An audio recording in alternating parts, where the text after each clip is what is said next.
Bem-vindo ao canal dos Engenheiros do Curitiba, um canal de amigos torcedores coxa-brancas que comentam o futebol e o dia a dia do nosso glorioso Curitiba, disponível no YouTube, em podcast, no Spotify e no Google Podcast. Antes de tudo, inscreva-se no nosso canal, curta o vídeo e ative as notificações. Nesse vídeo vamos comentar, após as partidas de Palmeiras e o Santos, se o Coxa é o time que jogou contra o Palmeiras, que conseguiu vencer fora de casa, fez 3-1, ou é o time que jogou contra o Santos, que no começo do jogo já tomou 2 gols, perdeu e não teve força para empatar ou vencer. Né? Temos as participações do Mauro, e Enzo e eu. Vocês também deixem seus comentários sobre o que acham sobre o assunto. E vamos começar com o Mauro, falando o que ele acha de qual que é o time verdadeiro do Curitiba. Olá, pessoal. Fernando, Enzo. Grande abraço a vocês. Olha, eu acho que os dois times que jogaram os dois últimos jogos, né, contra Palmeiras e Santos, para mim foi um time único. Eu, sinceramente, não vi tanta diferença assim. É porque o resultado não veio. A gente tem que ter essa maturidade de entender isso. Isso, claro, na minha visão, né, lógico. Eu acho que a produção ofensiva ela foi boa. Por exemplo, se no jogo passado um daqueles gols do Palmeiras que foi anulado não tivesse sido anulado, talvez a história tivesse sido diferente, não sei. Eu acho que o Santos teve uma felicidade enorme de fazer o gol logo no início, né? E depois achou um outro gol. Então, assim, não acho, sinceramente, não acho que o Santos tenha sido superior ao Curitiba. O que não significa que não mereceu a vitória, são coisas diferentes, né? Eu só acho que em termos de performance, eu não vi nem o Santos superior ao Curitiba, nem o Palmeiras superior ao Curitiba. Então, eu acho que o que eu vejo de diferente é o Curitiba das últimas rodadas. Esse sim é um Curitiba diferente daquele que empatou com o São Paulo, né? Que ganhou do Sport, que perdeu. Não vou nem dizer do Fluminense, sabe? Que do Fluminense eu até nem acho também que era para 4-0, mas tudo bem. Mas assim, aquele do início do campeonato, né? Que perdeu 4 ou 5 seguidas. Então, esse Curitiba das duas últimas rodadas, principalmente, do próprio segundo tempo contra o Fortaleza, para mim é um Curitiba em franca evolução. Então, estou bem mais confiante. Não estou dizendo que é uma máquina, nada disso. Estou dizendo assim que é um time que dá esperanças de fugir do rebaixamento. Eu acho que com essa performance que a gente jogou nos dois últimos jogos, a gente tem plenas condições de escapar e por isso a minha visão de que são times já confiáveis esses dos dois últimos jogos. Boa noite, Fernando. Boa noite, Mauro, a todos que estão nos assistindo. Grande prazer novamente aí comentando as coisas do Curitiba. Olha, acho que é uma pergunta interessante, Fernando. Acho que você ficou um bom tempo bolando essa pergunta aí. Olha, não acho que nem é o jogo com o Palmeiras, nem é o jogo contra o Santos. Eu acho que o Curitiba vem em evolução, né? E é o que eu dizia anteriormente, quando questionado a respeito da saída do Jorginho. Estavam chegando peças novas, né? E que o Curitiba tinha que fazer o maior número de pontos possíveis nesse primeiro turno, para no segundo turno, com a equipe pronta, conseguir equilibrar os jogos e fazer mais pontos. Você veja que o Curitiba hoje é um outro time do que iniciou, né? Em termos de jogadores no elenco, né? Se você observar. E o correto, o que era o correto? A gente tem iniciado o Campeonato Brasileiro com esse elenco, né? Não montar o time para o segundo turno, como a gente fez. Aí não tem jeito, aí é luta contra o rebaixamento. Né? Infelizmente, a gente tem que aprender isso. Não sei se isso é resultado também de uma falta de calendário no primeiro semestre, no início, por conta do Campeonato Paranaense. Não sei se é isso, porque realmente você disputar um campeonato em que o pessoal do Nordeste, a Copa do Nordeste, né? O pessoal do Rio tem o Campeonato Carioca. O pessoal de São Paulo tem o Campeonato Paulista, que é um campeonato, talvez o campeonato estadual seja o único rentável, né? Mas aí você pega lá no Rio Grande do Sul, os times geralmente disputam Libertadores, né? Inter e o Grêmio. Se você for analisar, talvez esse problema do Curitiba seja um problema crônico, né? Tem que solucionar isso de algum jeito. Infelizmente, a gente vai ter que resolver essa questão do primeiro semestre, aí, do início do primeiro semestre, para chegar no campeonato com o time pronto. A gente não pode formar time no meio do campeonato. Isso vem se repetindo, anos e anos a fio, e o Curitiba não consegue não lutar contra o rebaixamento. Se você reparar, os anos que o Curitiba foi bem no Brasileiro, foram anos que o Curitiba chegou com o time e pronto. Veja 2011, por exemplo. Foi o time que subiu, né? O time que o Curitiba subiu, praticamente o mesmo time. Era Léo Gago, era Rafinha, era Davi, né? Era Leonardo de centroavante, era o Bill, era o Everton Ribeiro como reserva. Então você já entra pronto, né? Veja aquele time do Keirson, né? Que a gente 2009, subiu. né? Não, 2008, né? 8. Mas foi o time que subiu também, né? Isso, o time que subiu. Marlos, Keirson, Pedro Ken, Henrique. Então, você tem que entrar com o time pronto no campeonato. A gente vai entrar com o time pronto no segundo turno. Veja que absurdo isso. E aí não tem escapatória, né? Então, se o Curitiba conseguir fazer 20 pontos nesse primeiro turno, que é o que eu tô pensando, tá? Veja, pra gente fazer 25, cara, se nessa draga a gente fez 20, quando a gente conseguir fazer 25, vai faltar muito pouco, entendeu? Então, assim, veja a importância, por isso que às vezes o pessoal critica o Jorginho. Ah, mas foi um empate. Ah, mas não sei o quê. Cara, mas foi um ponto que conseguiu, né? E esse ponto, no último jogo lá, quando a gente for jogar, né, contra o Atlético Goianiense, fora de casa, que vai ser a última partida do Curitiba, provavelmente no Brasileiro, vai ser contra o Atlético Goianiense fora de casa. E esse um ponto pode ser o ponto que o Curitiba vai conseguir se manter na primeira divisão. E aí você veja a diferença de orçamento, né? 2021 para o Curitiba, primeira e segunda divisão. Então, assim, o Curitiba não é o Curitiba que jogou com o Palmeiras, é óbvio, né? Se fosse assim, seria o Curitiba de 98, daí tá bem longe disso. E também não é o Curitiba que jogou contra o Santos, que a gente levou azar contra o Santos. Tanto azar foi que as duas vezes que o VAR olhou era contra o Curitiba, né? O impedimento e o pênalti. Então a gente teve muito azar esse jogo contra o Santos. Então, mas assim, a gente já vê com bons olhos o time, né? A gente tem esperança do time fazer gol. Talvez se tivesse mais aquele escanteio nos 50 minutos ali, talvez o Curitiba tivesse feito gol, vai saber, né? Em vez do que ali ficou claro que o Bandeira teve uma discussão com o árbitro ali, o árbitro deu o tiro de meta, o Bandeira deu o escanteio, aí o Bandeira, para compensar, levantou a bandeira dizendo que a bola saiu por trás, entendeu? Isso é uma maracutaia de árbitro ruim. Não, Enzo, esse lance, ele passou um replay depois, o lance não foi bem esse, não, porque a bola saiu, né, e ele não levantou a bandeira. Aí a bola voltou foi o Galdesani, não, quem que cobrou o escanteio ali? Foi o Galdesani, Foi o Galdesani. A bola voltou para ele, a hora que voltou e o Galdesani pegou a bola para avançar, aí que ele levantou a bandeira. Então, parece um lance claro que ele marcou impedimento naquele lance. Foi o juiz que depois foi justificar o que aconteceu, mas não foi isso que apareceu no lance, porque se a bola tivesse saído de cara, já teria levantado. Não, mas você vê que ali foi perigo de gol. Quando o juiz dá perigo de gol, daí quando, assim, para evitar que o time faça um gol no erro dele, ele levanta a bandeira e inventa uma coisa lá, entendeu? Vários árbitros fazem isso. Não é de hoje isso, tá? Isso aí é costume da arbitragem. Então, assim, se o Curitiba conseguir fazer 4 pontos nos últimos 2 jogos, a gente já entra com 20 pontos para o segundo turno, precisamos fazer 25 no segundo. Então, a situação se torna mais fácil, né? E bem plausível com esse time que está jogando hoje. E com os jogadores que chegaram. Torcer para fazer os 4 pontos, né?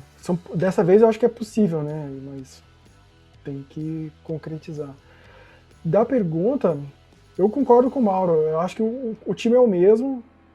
A gente teve diferença da questão do circunstancial mesmo. Num jogo a gente faz um gol, o outro a gente toma. E isso exalta tanto as qualidades do que melhorou, quanto os defeitos do que continuam, né? Defensivos. Então, eu acho que o Coxa, assim, o princípio tem que corrigir as falhas e melhorar o ataque para ser mais matador, né? Mas eu concordo que, assim, o Coxa vem em evolução. Eu acho que a questão ficou muito focada nesse jogo, por exemplo, do que eu vi no Twitter, na demissão do Jorginho após o jogo do Santos, mas eu acho que a evolução ela é presente, principalmente se formos comparar ao que o Coxa estava rendendo nas primeiras rodadas, porque ele estava comentando se o Coxa ia conseguir pontuar no campeonato, se o Coxa ia ser o 20º colocado, e hoje estamos comentando se o Coxa pode sair da zona de rebaixamento, e parece que sim, né? Só que isso me traz uma preocupação, que, vamos lá, o Coxa trouxe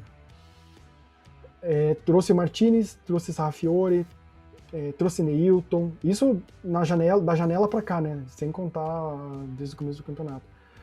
Trouxe Ceruti, que apesar de deve estar mal condicionado, né? Porque passou um ano na Argentina sem jogar. Mas o que preocupa de verdade é que esses jogadores não estão se afirmando, né? Trouxe, na verdade, os que se afirmaram foram o Hugo Moura e o Muniz, né? Mas se formos ver, não vieram como os destaques do time. E o Ricardo Oliveira ainda. E o Ricardo Oliveira. Não são jogadores. Esses jogadores que a gente esperava que pudessem dar o salto não foram jogadores que trouxeram a evolução. Tem 2 pontos para avaliar. Os jogadores são os antigos e estão rendendo melhor, mas tem o outro lado que eles não estão jogando, né? E são os jogadores que vieram para mudar o patamar do Coxa. O que será que está acontecendo? Você tem alguma opinião sobre isso, Mauro? Eu, nesse aspecto, eu colocaria na conta do Jorginho, Fernando, porque, assim, você traz um leque razoável de jogadores, né? Tirando esse último Ceruti, assim, que a gente tem menos informação ainda, né? Mas os outros já tinha pelo menos algum conhecimento, né? O próprio Sarrafiore, que jogou no Inter, Ricardo Oliveira dispensa comentários, os 2 do Flamengo e tal. Então, nesse aspecto é que eu acho que o Jorginho precisa entregar um pouco mais de resultado, no sentido de fazer os bons jogadores jogarem. E o Neilton, né, que eu queria comentar, principalmente o Neilton, né? Poxa, todos nós comentamos aqui que o Neilton era um cara que tem habilidade, era um cara que até para substituir o Rafinha, para dar uma velocidade, né? Então, assim, de duas uma, ou ele não está achando o posicionamento do Neilton, tá? De duas uma, ou as duas hipóteses, né? Ou ele não está achando o posicionamento do Neilton, ou tem algum problema de relacionamento, né? Que ele não está querendo dar moral para o Neilton por algum ato de indisciplina ou por alguma postura do Neilton que ele não goste, porque assim não consigo entender como que o Neilton não joga nesse time, né? Ele tem que ter um pouco mais de confiança, tem que entrar de titular umas 2, 3, assim como o Iansassi está tendo essa oportunidade, né? O Neilton é um cara que o histórico dele por si só obriga o Jorginho a dar oportunidade para ele. Volto a dizer, a não ser que tem algum problema que mas daí a gente não sabe, né? No extracampo. O Ricardo Oliveira ainda tem um atenuante, que é o fato dele ter 40 anos. E todos nós aqui concordarmos de que ele não vai conseguir jogar todos os jogos. Então, tudo bem, vai entrando aos poucos, vai encaixando e tal. Embora no jogo contra o Santos eu acho que ele deveria ter já colocado. Agora, o Neilton é um cara que tem que entrar e tem que jogar, porque ele tem futebol, né? E o Sarrafiore e o Ramon Martinez, não é possível. Um desses aí tem que ter qualidade, né? Então, assim, eu acho que o Jorginho ele precisa achar o melhor desempenho para esses jogadores. Porque se esses jogadores entrarem e naturalmente subirem de produção, se encaixarem com o time, naturalmente as vitórias vão aparecer. Eu não tenho nenhuma dúvida disso. A gente ainda tem, talvez seja, vou usar uma expressão um pouco forte, mas a gente tem pesos mortos ainda no time, né? E que todo mundo sabe quem são. Então isso eu acho que isso é o que eu acho que está faltando. No mais, me parece que o que conta favoravelmente ao Jorginho é o fato de a gente estar subindo de produção finalmente. Mas eu acho que ele tem que fazer sim as contratações darem um pouco mais de resultado. Olha, Fernando e Mauro, eu sou fã do Jorginho, né? Já falei para vocês, né? Como jogador, como pessoa, como motivador. Até recomendo que vocês vejam o vídeo do Curitiba com o Palmeiras. É sensacional o vídeo que o Curitiba fez, tá? Quem não viu, que estiver nos assistindo, assista. No Curitiba, no YouTube, tem o vídeo lá. Cara, fantástico aquele vídeo. Você vê a importância do Ricardo Oliveira no time, tá? Mesmo não jogando. Que é um jogador vencedor e que não entrou no jogo. E você vê as palavras dele no final do jogo, tá? Vocês vão ver aqui que é um cara diferenciado. Só que imagina a dupla, né? Jorginho e Dunga na Copa, né? Porra, o grau de teimosia vai lá em cima, né? Fica imaginando esses dois aí. Cara, é muito teimoso o Jorginho. Eu não sei. Pra que ser tão teimoso assim, sabe? Escuta um pouco a torcida, escuta um pouco os jornalistas, né? Não queira ser mais real que o rei, né? Porque eu acho que isso que o comentaram na live passada ali, que a torcida faz diferença. Cara, garanto pra você, se tivesse torcida no campo, aquele pessoal do amendoim ali da cadeira inferior estaria gritando na orelha do Jorginho para botar o Ricardo Oliveira e tirar o Ian Sassi e botar. Ele teria feito antes as substituições, entendeu? O Fernando seria um deles. Eu fui sócio 3 anos mais ou menos na inferior ali, olha, ali não é fácil não, viu? Não sei pra quem que é pior, pro adversário ou pro técnico do Coxa, porque ali, olha, eles ficam buzinando o jogo inteiro, e faz diferença mesmo. Porque ele coloca um jogador, por exemplo, eu lembro,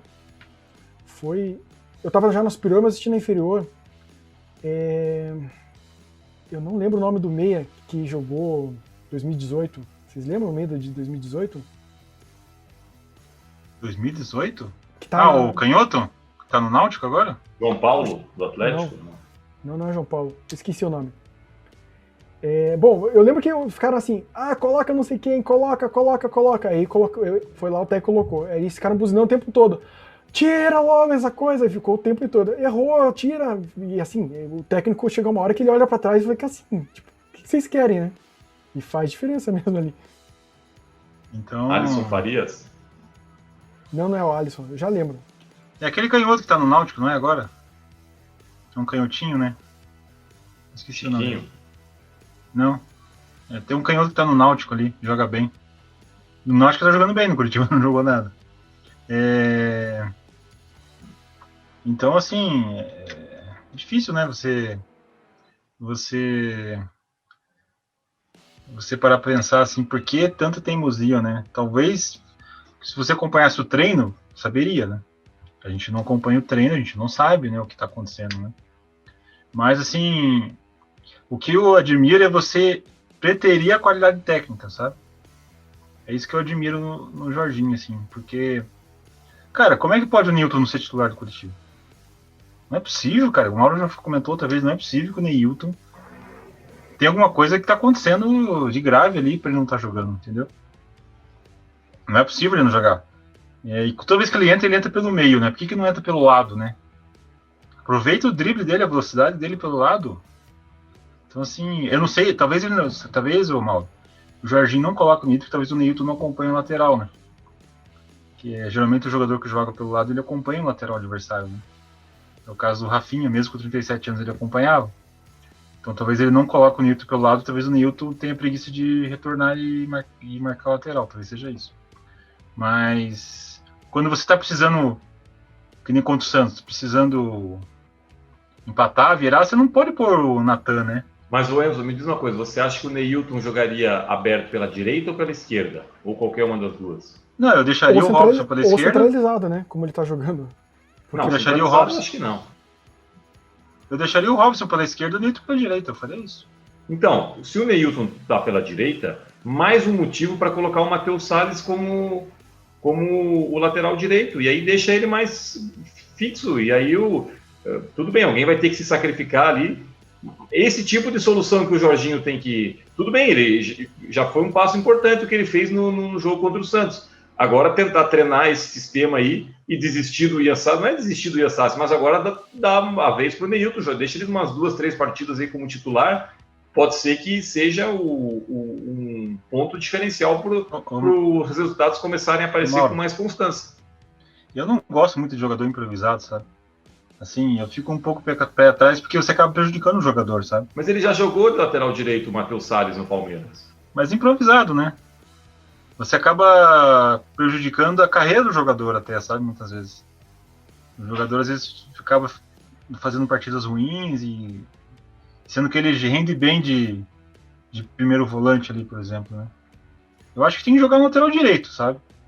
Eu acredito que pro próximo jogo, talvez o Jonathan, ele retorne, né?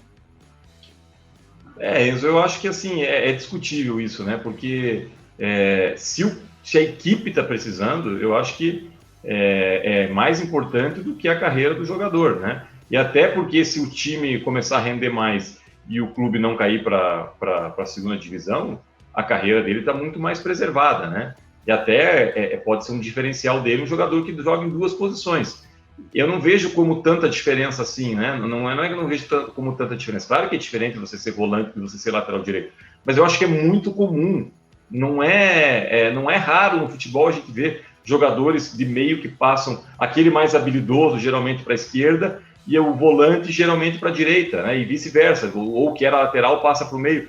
Não vejo grandes problemas, principalmente nos dias de hoje, porque é o que eu disse em programas passados.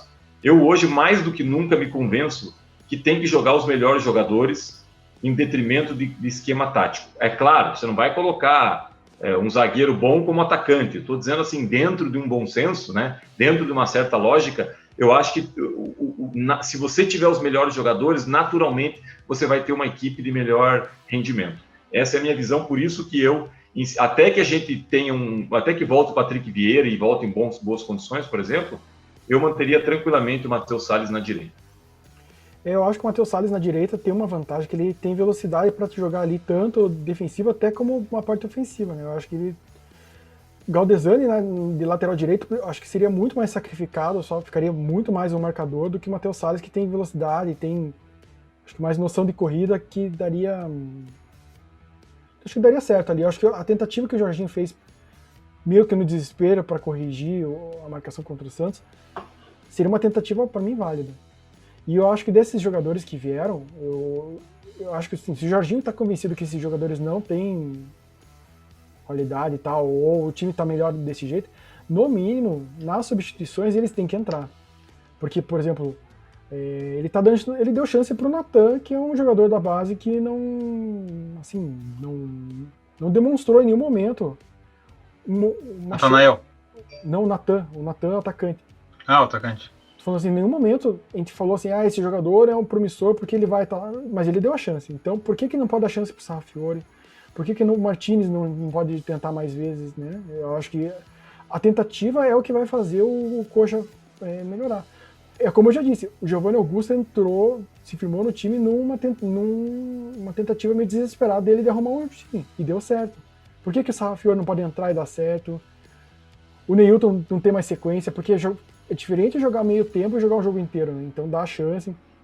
O próprio Bebetinho, né, o filho do Bebê, o Matheus Oliveira, também é um cara que a gente vai ter que ver jogar, né? Então, eu acho que o Iassassi, para mim, ele tá por último nessa fila aí. Mas, enfim, eu também não quero ficar pegando no pé dele, porque é um prata da casa, tem qualidade, e também ficar sistematicamente pegando no pé dele não é muito nem do meu feitio. Mauro, mas eu queria falar uma coisa do Ian Sassi. Eu acho que essa ida dele para a Europa foi muito ruim para ele. Ruim? Não sei se foi ele. Tava na Europa, eu não sei onde que ele tava. Acho que não era Europa, não. Acho que era... Não, acho que era na Turquia. Não foi em Turquia? Que foi?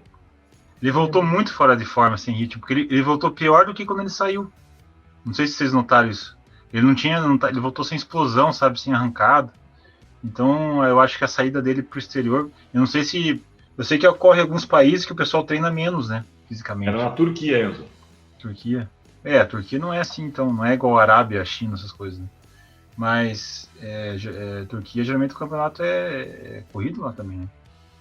Mas, assim, eu achei que ele voltou ruim. Eu lembro de um jogador, cara, vocês vão se lembrar dele, o Basílio.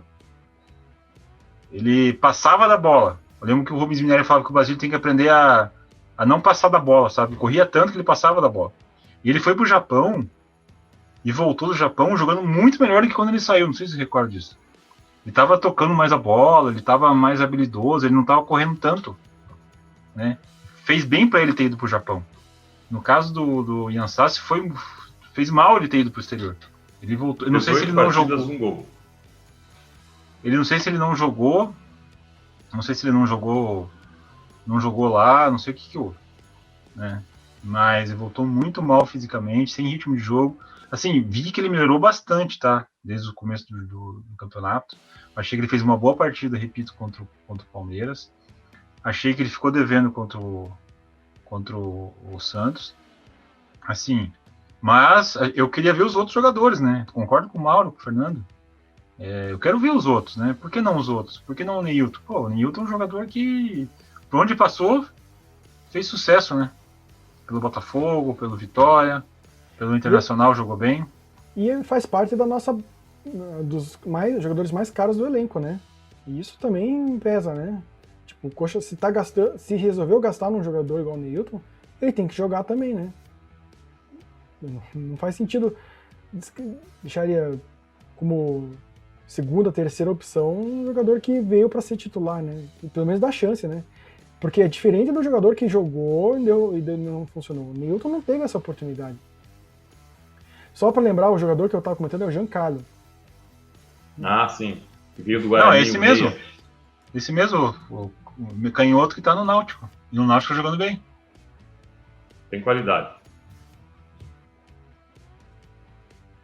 Mas é difícil entender realmente. Eu acho que a formação do nosso elenco vai... E o problema é assim, de tanto terminar no turno, né? O Jorginho vai ter que correr para finalizar esse time e com os jogadores que tem à disposição, né? Porque, eu repito o que eu já falei uma vez, ele cair como Coxa sem dar chance para Neilton, sem dar chance para Ricardo Oliveira, sem dar chance para Matheus Oliveira, vai pesar muito na conta dele mesmo, né? É diferente, ele deu a chance e os jogadores não renderam. Aí dá para abrir uma outra discussão. Eu volto a afirmar, Fernando, que ele tem que achar os 11 titulares, né? E a gente tá próximo disso, tá? Eu acho que a melhor partida foi contra o Palmeiras. Ali a gente tem um desenho. Uma referência. O Mauro comentou bem. Nós temos algumas peças ainda que estão comprometendo. Tem que tirar essas peças e achar jogadores melhores.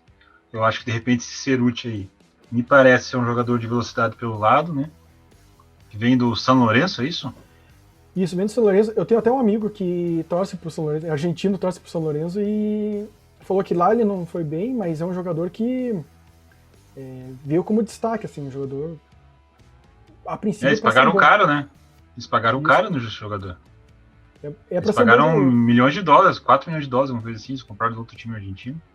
Agora, eu vou falar uma coisa pra vocês. Pra mim, ele também entra por último na fila. Tem um monte de jogador aí que nem estreou direito. Sarrafiore não estreou direito, Ramon Martins. Não dá pra gente ter um parecer ainda. Claro que são posições diferentes. O próprio Rodrigo Muniz, o próprio Ricardo Oliveira. Aí tem mais um ainda que a gente nem...